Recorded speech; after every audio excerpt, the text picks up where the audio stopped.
Yo,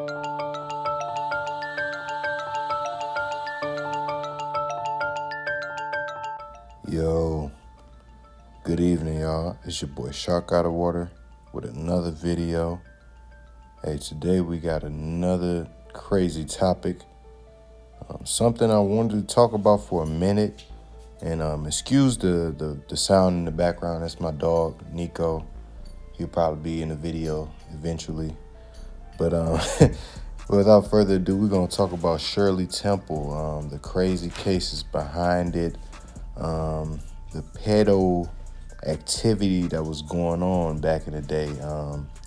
We have to analyze that, you know what I'm saying? Sorry, my dog trying to get my attention again.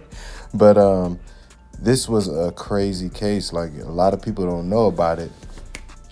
A lot of people don't know about Shirley Temple's crazy allegations and scandals from her producers and fellow co-stars, hell. But without further ado, we're going to get right into it. I'm going to read a little bit of her bio, and then I'm going to show some clips. And yeah.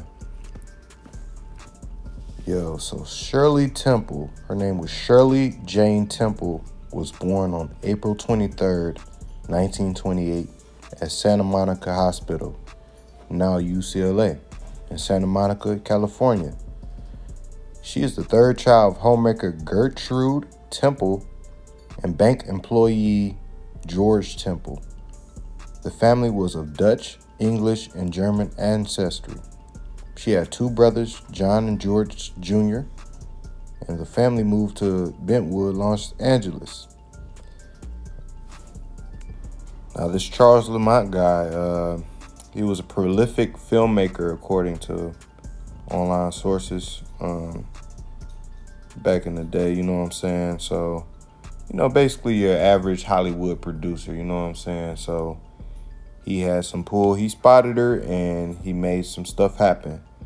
I'm going to leave a lot of stuff out because it's just public knowledge at this point. So, go look it up for yourselves. This is not the focus of our video. This is not a biography.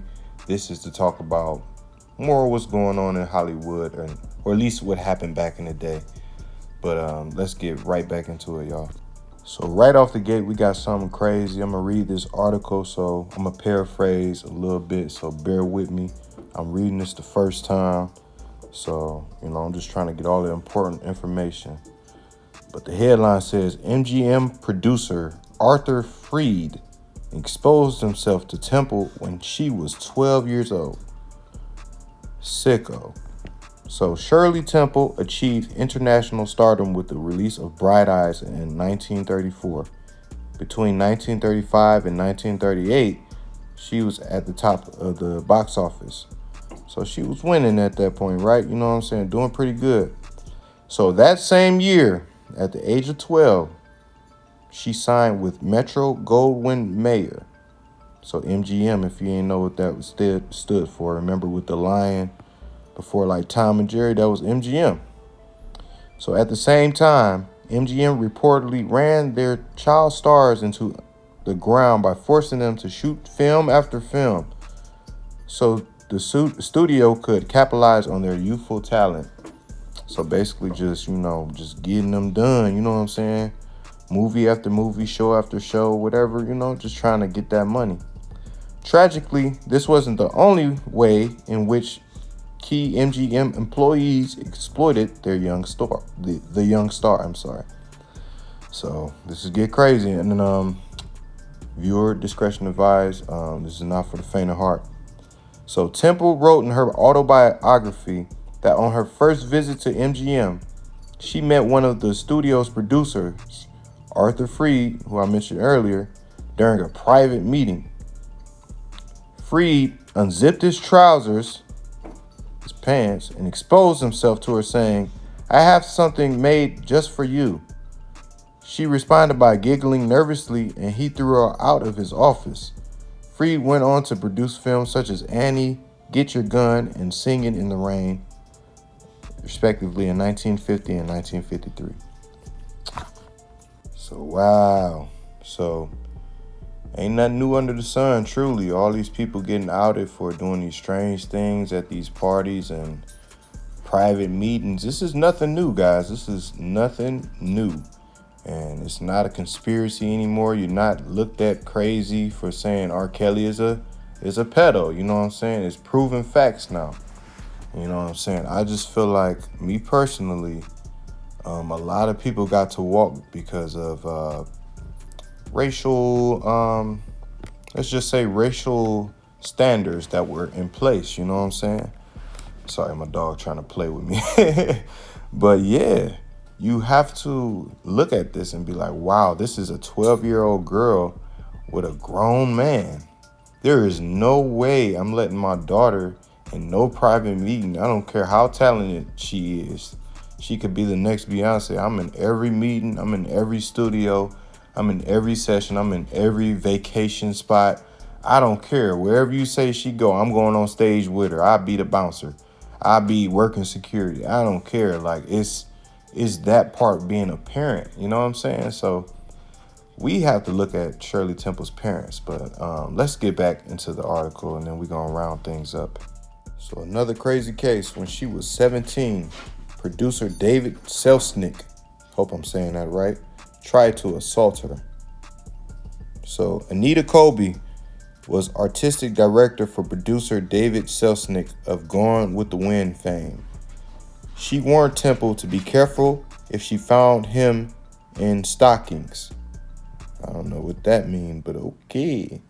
Temple writes in her autobiography, Child Star, that this gave her the impression that casual sex could be a condition of employment.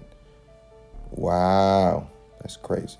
Indeed, it seems it was, as evidenced by an encounter Temple had with him when she was 17.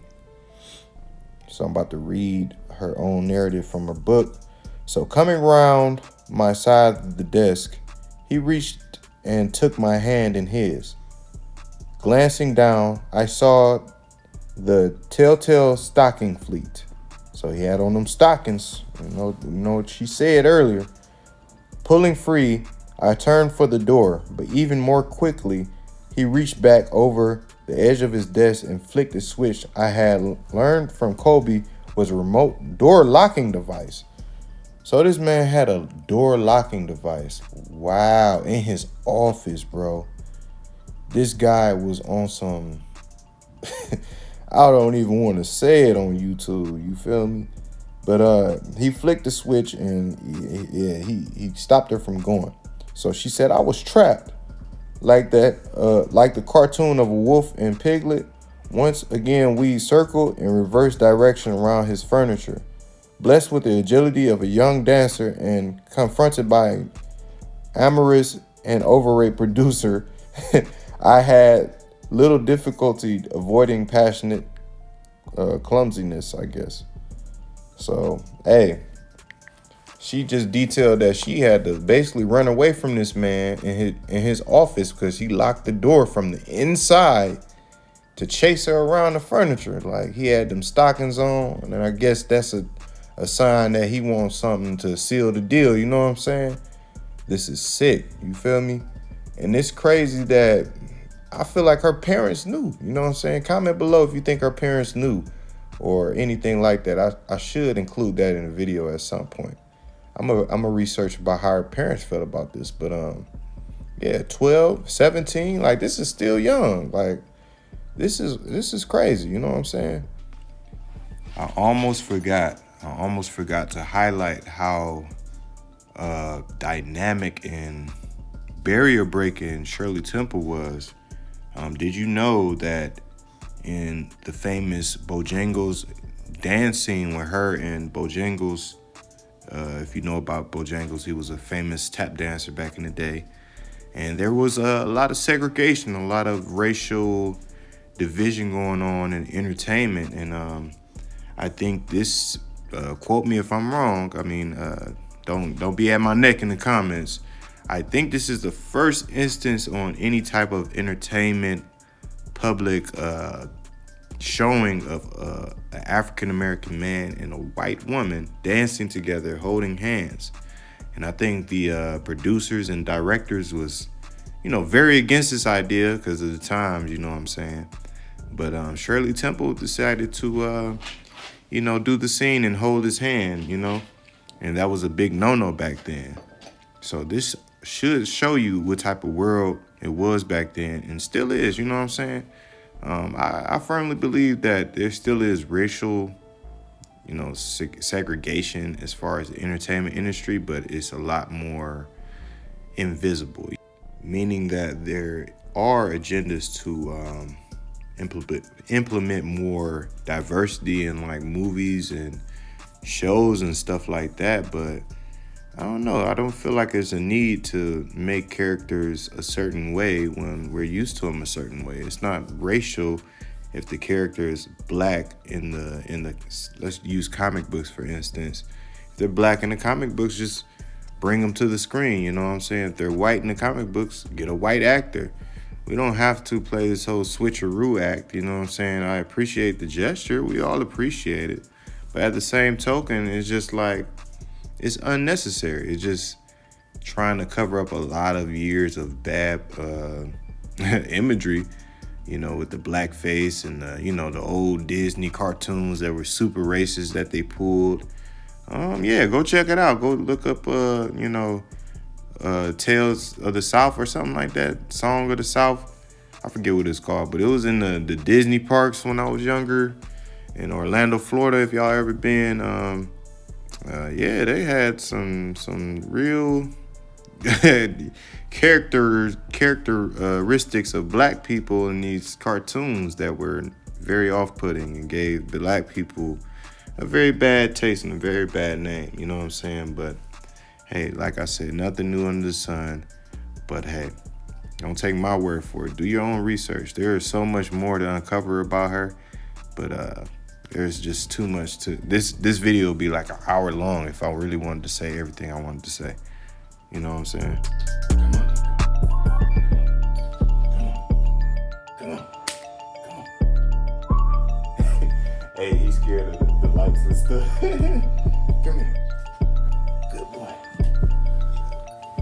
I had to bring my cohort in here. Good boy. So yeah. First and foremost, the case of Shirley Temple is just a sad story. This is what can happen if you're not careful with your children signing up for these deals, you know what I'm saying?